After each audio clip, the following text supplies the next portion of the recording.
si on parle aujourd'hui de l'accès, il faut remonter, il faut dire qu'on a une explosion des effectifs d'étudiants, mais ça procède des efforts que la communauté internationale a eu à faire au niveau de l'éducation pour tous, en soutenant massivement l'enseignement primaire et après l'enseignement secondaire, ce fait que la base éducative s'est beaucoup élargie.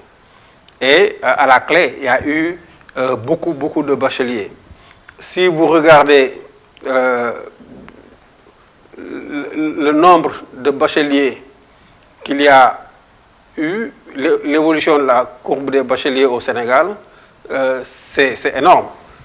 Vous voyez, c'est une croissance presque exponentielle.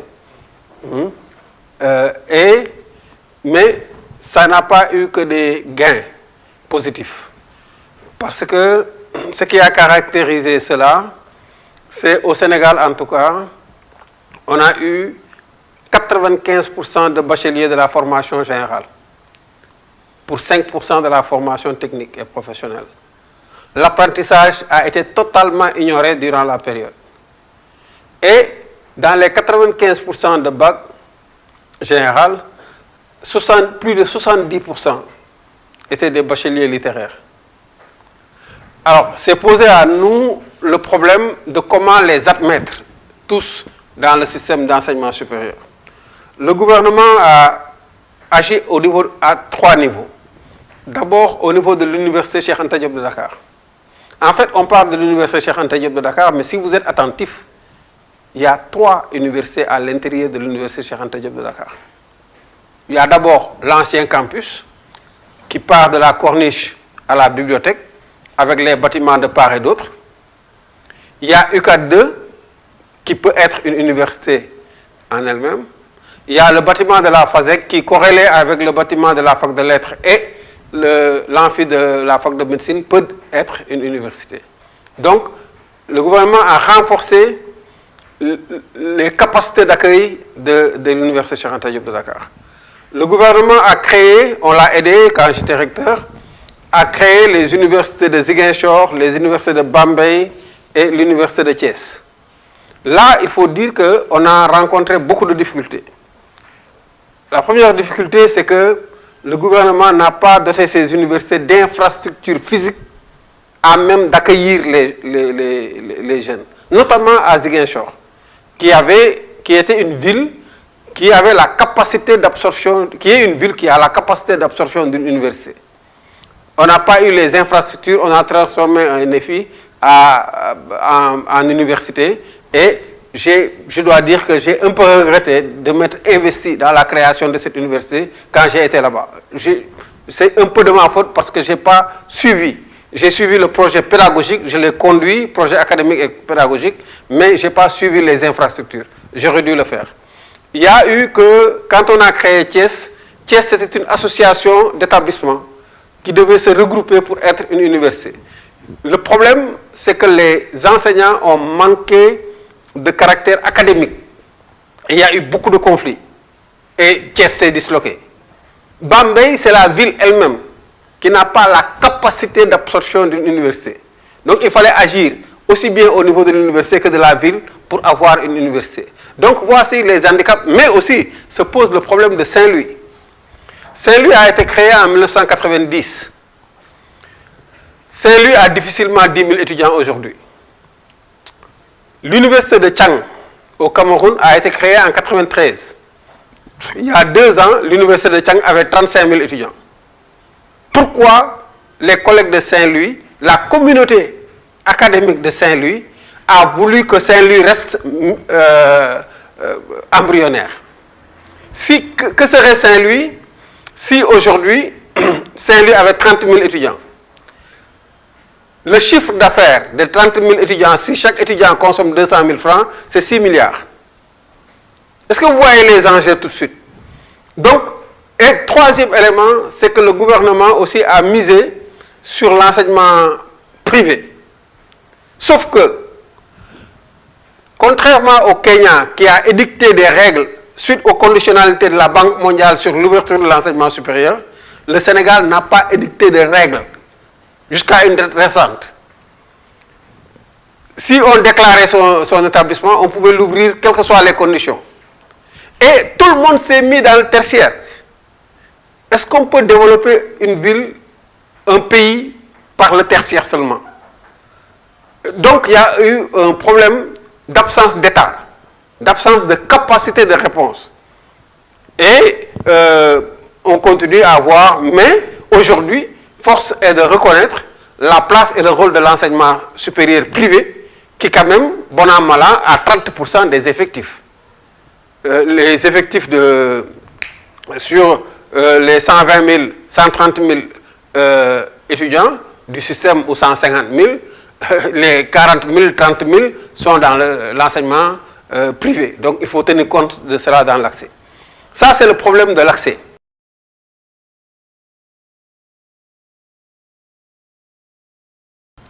Le problème de la qualité, c'est que l'enseignement supérieur, ce n'est pas l'enseignement général. Ce n'est pas l'enseignement secondaire. L'enseignement supérieur est piloté et orienté par la recherche. Les programmes ne sont pas figés. Les programmes sont en fonction des résultats de recherche. Naturellement, il y a un socle de compétences qu'on assoit, mais il y a une partie qui bouge en fonction des résultats de la recherche. Et c'est pour cela que la corrélation enseignement supérieur, recherche, enseignement supérieur, la recherche nourrit l'enseignement supérieur. Quand vous avez la qualité donc se mesure à l'aune de la production scientifique, mais la qualité se mesure à l'aune de l'efficience du système, c'est-à-dire du passage du flux de transit à l'intérieur du système et du taux de placement et de l'ouverture du marché après. Donc, le gros problème qui s'est posé à nous, c'est que nous avons hérité d'un système d'enseignement supérieur qui, quand même, je suis allé trop vite. Je dois vous dire aussi que pour l'UCAD, les efforts énormes ont été faits et que si vous regardez cet histogramme, ça vous donne l'évolution des effectifs de 51 à 2010. Pour dire que les effectifs ont quintuplé. Et l'UCAD a tenu à le faire parce que d'abord, nous étions des militants de l'enseignement supérieur, nous voulions que tous les jeunes soient orientés. Et deux, nous avons fait des efforts énormes pour élargir l'université Cheikh Anta Diop de Dakar. Donc, si on parle de la qualité maintenant, on est d'accord que ça mesure le flux de transit interne et ça mesure le taux de placement et la qualité d'ouverture du marché. Nous avons hérité d'une université classique, c'est-à-dire une université qui enseigne les fondamentaux. D'ailleurs, un grand industriel nous a dit « Occupez-vous de ce que vous savez faire, c'est-à-dire de l'enseignement classique et des fondamentaux. Pour les qualifications professionnelles, laissez-nous le faire, nous, au niveau du marché. » Nous avons hérité d'une université française où les enseignements étaient disciplinaires, où la formation professionnelle, bien qu'existante, était confiée à des établissements qui recrutaient très très peu d'étudiants. Je vous donne l'exemple du CESTI. Jusqu'à date, le CESTI ne recrute pas plus de 30 étudiants par année. Comment est-ce qu'on peut transformer le monde de la communication avec 30 étudiants par année et qui ne sont pas tous des Sénégalais? Donc, il y a eu un problème d'orientation. Et nous avons introduit la réforme LMD. Il faut savoir que ce qui va caractériser le monde de demain, c'est la mobilité durant la période de travail. C'est-à-dire que ceux qui sont compétents vont entrer dans le métier par une compétence définie, mais vont migrer tout au long de leur cursus vers d'autres métiers. Et en faisant la réforme LMD, nous avons tenu compte de cela en consolidant le socle disciplinaire par les licences et en dédiant les masters par le savoir-faire. Et c'est posé à nous beaucoup de problèmes de relation avec le marché. assez souvent, et je l'ai vu dans votre texte liminaire, que vous dites que la formation n'est pas en articulation avec les besoins de l'économie. Est-ce que l'économie existe? Quelle est l'économie? On forme des médecins. C'est une formation professionnalisante.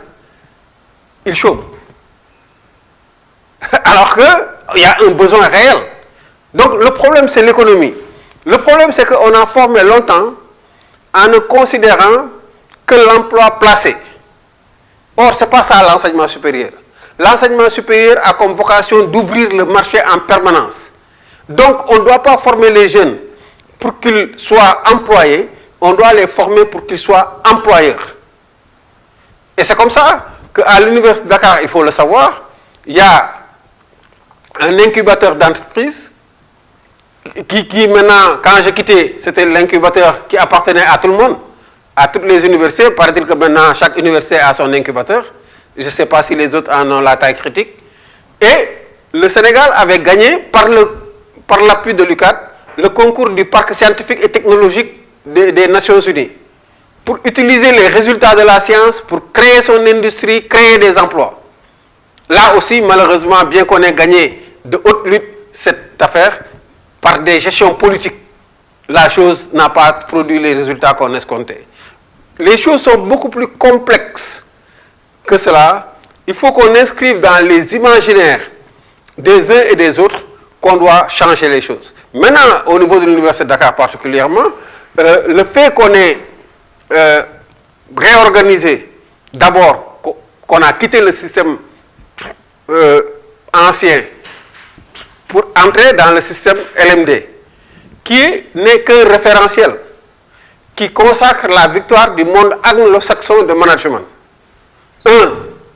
Ça nous a permis de revisiter notre offre éducative, de nous poser des questions par rapport entre l'adéquation entre l'offre éducative et les besoins du marché, et la nécessaire mobilité, mais ça a amélioré du jour au lendemain le flux de transit de 10% dans tous les établissements.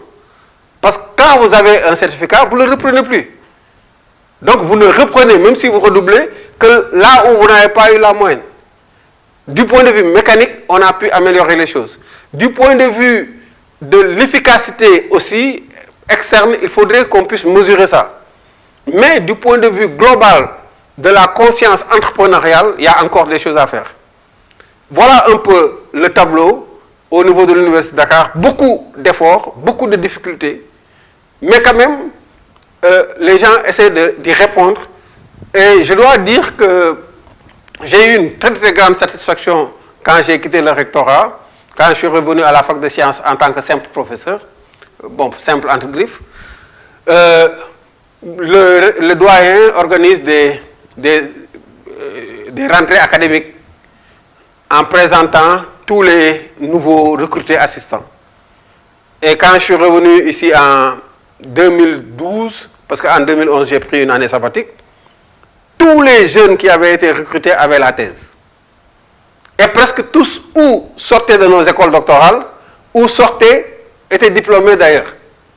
Et c'était une très grande satisfaction pour moi parce qu'on produit ce qui peut être la relève. Et les écoles doctorales ont eu un succès formidable. Quand je l'ai présenté à la National Science Foundation, les gens étaient impressionnés et se demandaient s'il ne faut pas s'organiser comme ça. Donc, mais nous sommes qu'au tout début du processus de l'utilisation de l'enseignement supérieur. Il faut qu'on continue à travailler beaucoup sur la recherche pour comprendre les choses, les analyser et créer l'innovation qui seule nous permet de créer des entreprises avec un niveau concurrentiel élevé. Continuer à renforcer la formation en tenant compte des technologies qui se sont développées, parce qu'aujourd'hui, on ne peut plus comme hier enseigner comme on enseignait hier, avec un professeur omniscient, etc. Aujourd'hui, les connaissances sont distribuées dans le web. Il faut amener le jeune à apprendre à participer à la construction de la connaissance. Et c'est pour cela qu'il faut qu'on se remette beaucoup en question. Jusqu'à présent, les étudiants continuent à apprendre par cœur. C'est inacceptable à ce moment-là. Il faut qu'on continue à être intéressé de façon citoyenne à ce qui se passe dans la société et à pouvoir éclairer la société par la science et à nous impliquer. Nous devons être politiques. sans être d'un bord politique. Parce que notre bord politique, c'est la science. Ce que dit la science, nous le dirons. Ce que ne dit pas la science, nous dirons le contraire de cela. Et donc, il faudrait que les collègues continuent, mais petit à petit, peut-être qu'on y arrivera, si tant est qu'on change beaucoup de choses, y compris la gouvernance des systèmes d'enseignement supérieur. Il n'est pas normal qu'une institution aussi importante que l'université soit gérée que par des universitaires. C'est trop important pour une société. Il faut que le secteur privé soit là-dedans, il faut que le secteur étatique soit là-dedans, il faut que la société civile soit là-dedans pour qu'on puisse piloter ensemble ce qui gère l'avenir d'un pays.